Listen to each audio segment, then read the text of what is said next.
Okay, so we have started our class on general characteristics of radiation detectors. Good.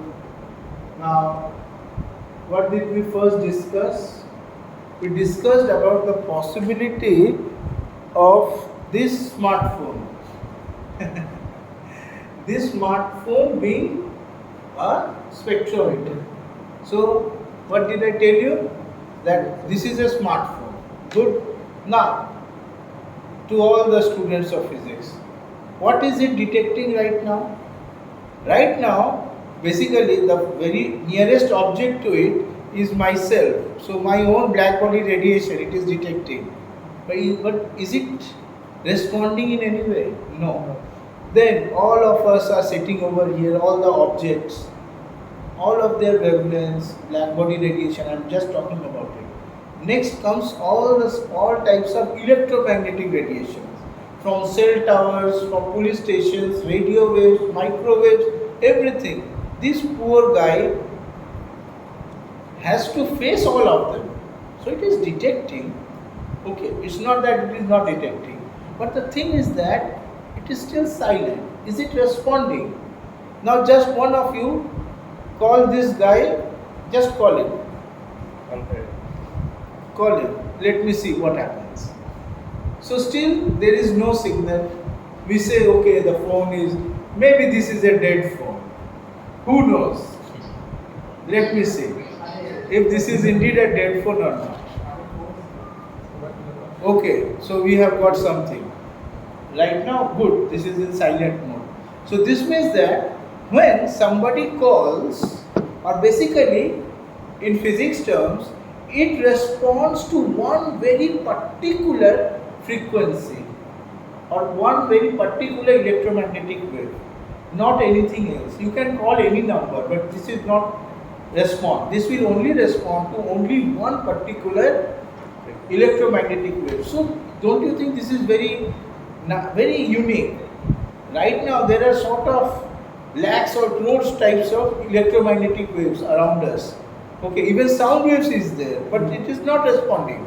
It is just responding to only one particular type of electromagnetic wave. Okay, now, so we can say that indeed this is a spectrometer, but not for ionizing radiation, for some sort of non-ionizing radiation, where we use this for basically telephonic conversation and all that. Okay, non-ionizing radiation. Now, next, this poor duster. It is also detecting the same thing which this smartphone was detecting, right? But this is even worse. It doesn't know how to respond. Okay, that guy at least responds not to ionizing radiation, but to some particular non-ionizing radiation. But this guy doesn't respond. Now, when we are talking about radiation detectors, the first thing which comes to mind is whether the thing that I am going to talk about, say a detector, is it really a detector? And that thing we can answer through this concept of sensitivity. So basically, if a detector is to be first called a detector, very first criteria, it has to be sensitive to the particular ionizing radiation. That is some energy. You see, such a detector does not exist which will be sensitive to all types of radiation, having all types of energy, having all types of charges. It doesn't exist. We are very lucky it doesn't exist. Otherwise we will not be studying so many things. So sometimes bad news is in fact good. Now, so the thing is that we have to ask, so what is sensitivity? Basically, suppose we have got a gamma ray of say 1 mm. Okay. Now, if this gamma ray enters our this so-called material that we do not know if it is a detector or not, then what will happen? First, this gamma ray might interact or may not interact with the material. If it does not interact, then why are we caring at all? We are looking for a spectrometer, right? or detector, good detector, what is the basic criteria? The basic criteria is it should tell me, come on, there is a gamma ray over there. Come on, there is an ionizing radiation. Otherwise, what is the need for having a detector? Right. So this means, when will it tell me? It will tell me when there will be some sort of interaction. So sensitivity means interaction should be there. What does this mean? That means the probability of that is the cross section of interaction of this ionizing radiation with this material should be large. So cross section should be large. Cross section should be high. Otherwise there will be no signal. Nothing will be generated. Next, as a result of this interaction, something will be generated. What will be generated? What are we talking about here? Electrical detectors. Electrical signal will be generated. Some charged particles, that is electron, hole, something like this. Some electrical signals will be detected. Next, our task is to collect all those electrical signals. Right? So you understand the first criteria for the detector, the first criteria is sensitivity. That means whether there is anything going on at all. Whether then we will say, okay, this is sensitive. In our case, the smartphone, it was not sensitive to ionizing radiation. The duster, again, it was not sensitive to ionizing radiation. Right? Whereas GM counter or a sodium iodide detector, okay, they are sensitive. But again, they are not sensitive to all types of radiation. Only particular ionizing radiations within a particular energy range. Okay, so this is the concept of sensitivity. Okay, so the next thing is, so as a result of interaction between this ionizing radiation and the matter, signals will be generated. Okay, so signals will be generated. Good. Now this signal, it has to be a usable signal. Usable signal. What does this mean? You see, this signal that we will get from the detector, it is not the only signal present in the universe right now. There will be lots of signals, say electrical signals as well, present in the socket as a result of the socket connection of the detector and the wire and all that. So effectively there will be noise as well as other signals present due to some other radiation entering into the detector right now. They will be there. Okay. So what you will observe is a sort of something like this, which is a background.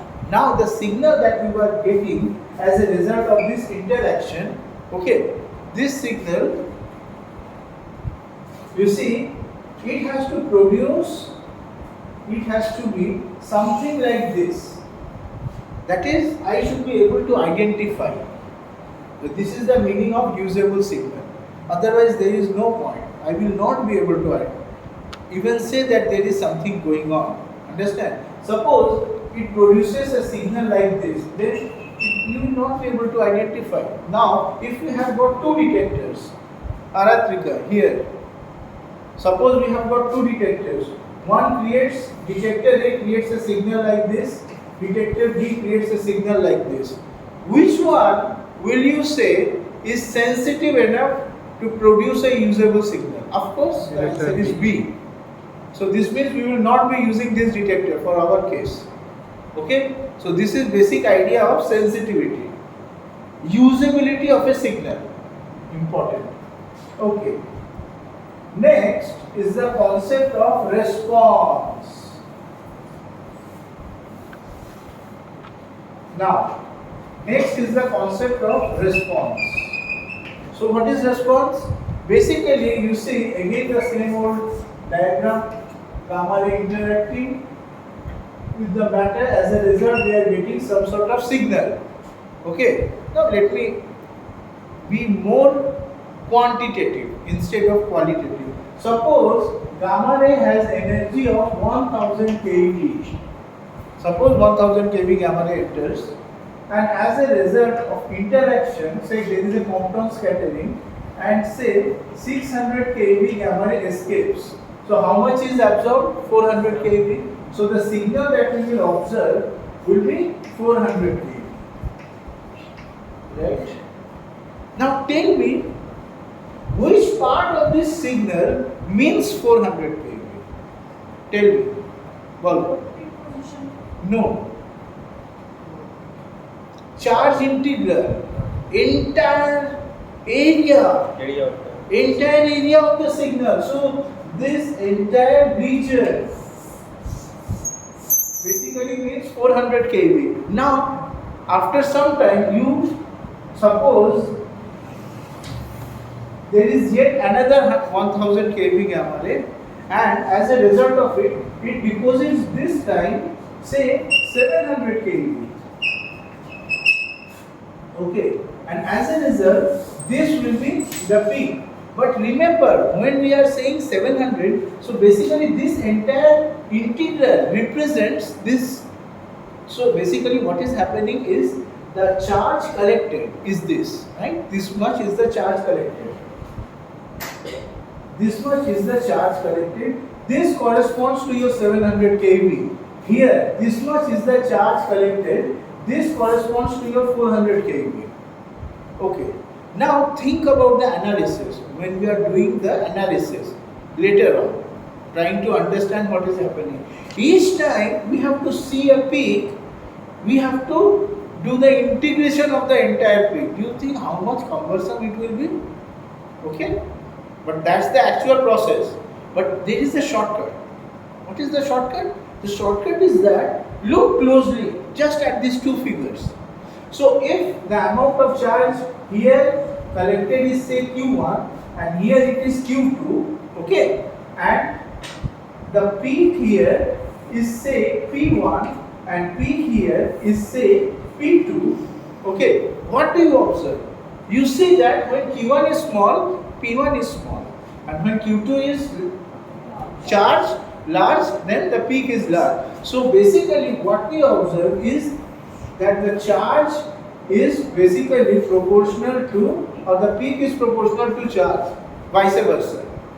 Now what we are going to do is we are just going to utilize this information, that the amount of charge deposited in the detector, okay, instead of considering the entire integral of charge, we will consider only the height of the signal, and this is known as peak pulse height analysis. So basically we will be considering the height of the pulses as a measure of the charge collected or as a measure of the signal generated due to an interaction.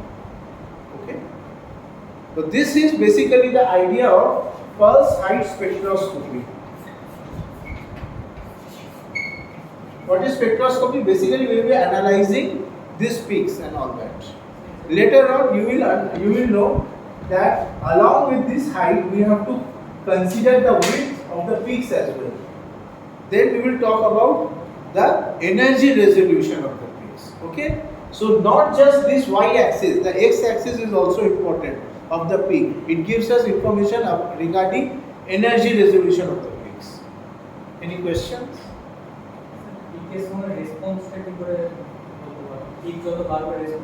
যত response বাড়বে তত pick বাড়ছে. This is a signal. Now right now I am considering the same type of detector. Say for example, there is a possibility that we have got two detectors, right? And in both the detectors, say 600 kV gamma ray produces a signal. There is a possibility that in one detector 600 kV gamma ray will produce like this, and in another detector it will produce a shape like this.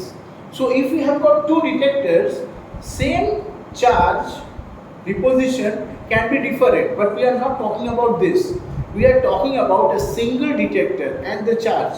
So if this happens in a single detector, then you can say that if this is a 600 kV, look, the height, this is approximately double. So maybe this is close to 1200 kV. So basically 1200 kV energy must have been deposited in my detector. Understand? I am talking about the same detector, not different detectors. So this is basically the idea of response. Effectively, response means, if response in a way, this means this ordered pair generating, just like remember in class 8 and 9 when we first started doing graphs.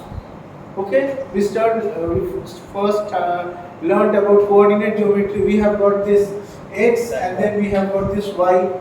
We generated, say for example, we have got an equation y is equal to mx plus c. Okay, so we take a value of x, then we calculate the value of y, and we created this ordered pair. Response basically means the same thing over here. Basically, here x is the energy of incoming radiation. Okay, and y is basically your pulse height. Pulse height. Actually, it should be your entire area of the pulse, but since because of this proportionality between the entire area and the peak height, here y will be the pulse height. Okay, so E1, P1, E2, P2, E3, P3 and so on. So this is basically your response. How the pulse height effectively changes as a function of the energy deposition.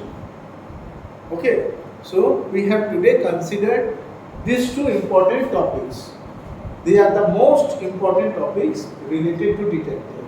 Why? Because the first topic discusses whether we will call any material a detector or not.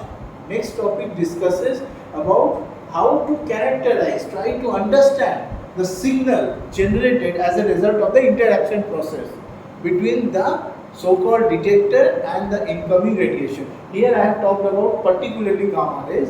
It can be charged particle as well or neutral particles, right?